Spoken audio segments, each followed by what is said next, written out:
You're listening to the Women in Medicine Badass Radio Show with Dr. Sharon Grossman, episode number 27.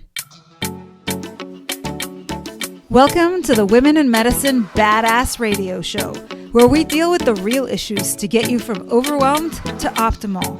And now, your host, Dr. Sharon Grossman. Hello and welcome back.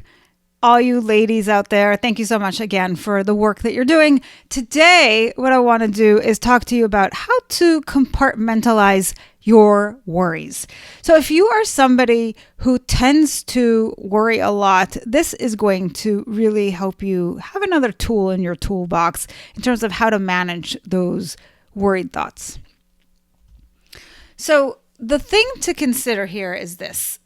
Oftentimes we think about things that we don't know the answer to. And so the kinds of thoughts that go through our mind are thoughts that start with the words, what if?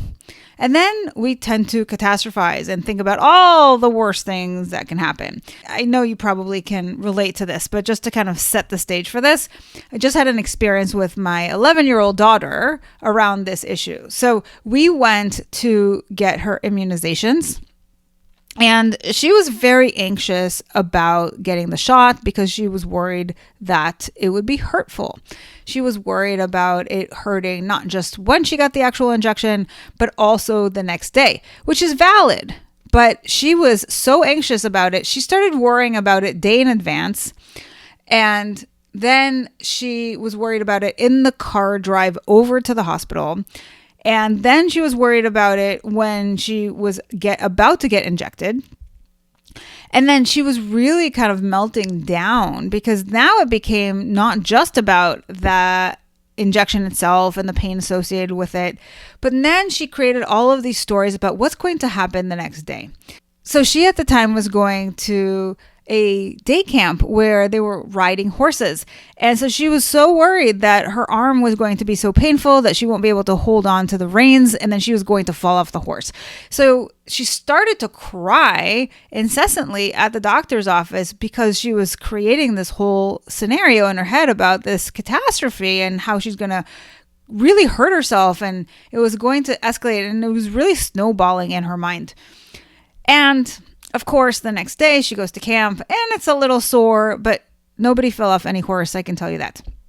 But I want you to think about how similar your brain works and how you tend to create these stories as well, right? We all do that to some point where we think about all the worst things that can happen, especially when there is some sort of a change, something that we don't know for certain, something that is unfamiliar or unpredictable. And that's because our brain likes predictability. Our brain likes to latch onto things that it knows is going to happen for sure. And so like if you know like every day you get off at work at 5:00, then you have something to look forward to. You can anticipate it. You can count down from it. But let's say one day you're at work, and I'm sure this happens to you guys all the time, where something happens, you have to stay late. Now you're like, well, I got to go pick up my kid, or I got to make dinner, or whatever the case may be. And now you're worried about being late for the next thing that you have to do. Or you are stuck in traffic and then you're like, how am I going to make it to this appointment on time? Or how am I going to make it to pick up my kid? But like something that comes to mind for me was one time they were having this festival in the park and I was trying to get from work to pick up my kids. They were in preschool at the time. And like the city was practically shut down. There was so much traffic, bumper to bumper, that it didn't matter which direction you were going. You basically were in a parking lot. And I was calling frantically to figure out like what to do because I had to go pick up my kids and the teachers wanted to go home and I just couldn't get there in time. So, right, we all can get into these situations, but the question then is, what do you do about that? And do you let your brain go off on tangents and create all kinds of scenarios and say, oh my God, like now that I can't make it in time, this catastrophe is going to happen? Or do you say to yourself, all right, it is what it is. I'll get there when I get there. This is the best I can do. And there's no reason to really worry about it because there's nothing I can do about this, right? So what I want to offer is that as easy as this may sound, it may not be so easy to do. It's simple, but not necessarily easy. So one tool that I wanted to share with you guys is this idea of compartmentalizing your worries. What I'm referring to when I say this is that you perhaps think about how to have specific times during which you allow your brain to go off on these tangents and to have a little meltdown, right? So in other words, instead of it having these worries all throughout the day, if that's kind of how your brain works currently, and you're constantly anxious and nervous and worried, then to say to yourself, I will allow for a specific time of day when I sit down for, let's say, 30 minutes and I can worry about all the things, right? And then I can maybe even sit down with a notebook and really listen to what this inner voice is trying to tell me and take some notes and really be like a listening ear and allow it to really ventilate, allow it to come out and tell me all the worries. And then I can be really clear-minded on how to deal with it and then move forward from there.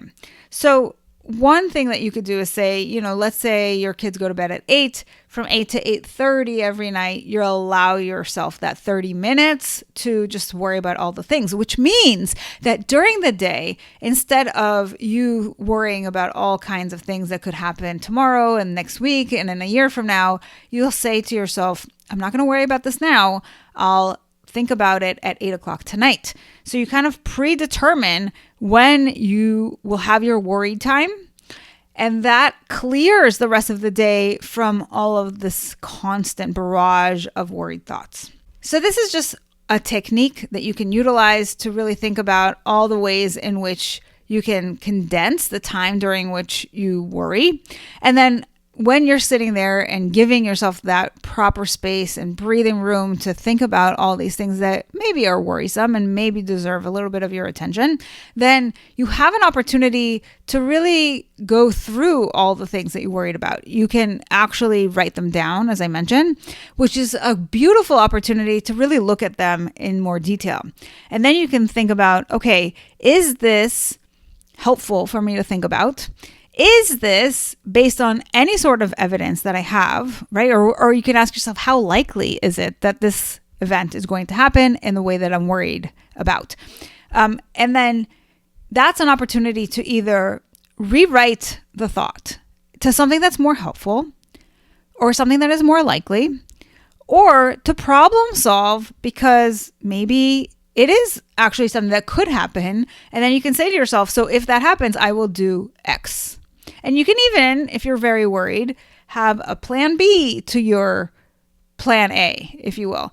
This is an opportunity for you to take back control of that worried mind, to have it happen in a shorter amount of time so it's not all throughout the day, and then to really clean up your thoughts and think about what is most helpful, what is most likely, and what can I do about it so that I don't sit in that rumination where I'm constantly repeating those worried thoughts to myself, but actually doing something about it. Now, when my daughter was going through her worried thoughts about falling off the horse and about the pain, I was trying to coach her through this and basically say to her, how likely is it that you're going to fall off that horse? Now, what I want to say is that sometimes when we're very agitated, when we're already worked up, it's hard for us to think straight. It's hard for us to think in a rational way. So if you find that you are really worked up and you catch yourself, then it's an opportunity to first and foremost calm yourself down. So you've got to take some deep breaths. You've got to kind of change or alter your state before you can do this work. So I just want to use that as a caveat because my daughter was so emotional in that moment that nothing I was going to say or any coaching that I was going to offer her was going to be really helpful. So I want you to think about that and how you can use that as an opportunity to be like, okay, I'm really worked up right now. Let me just take some deep breaths and then I can recalibrate.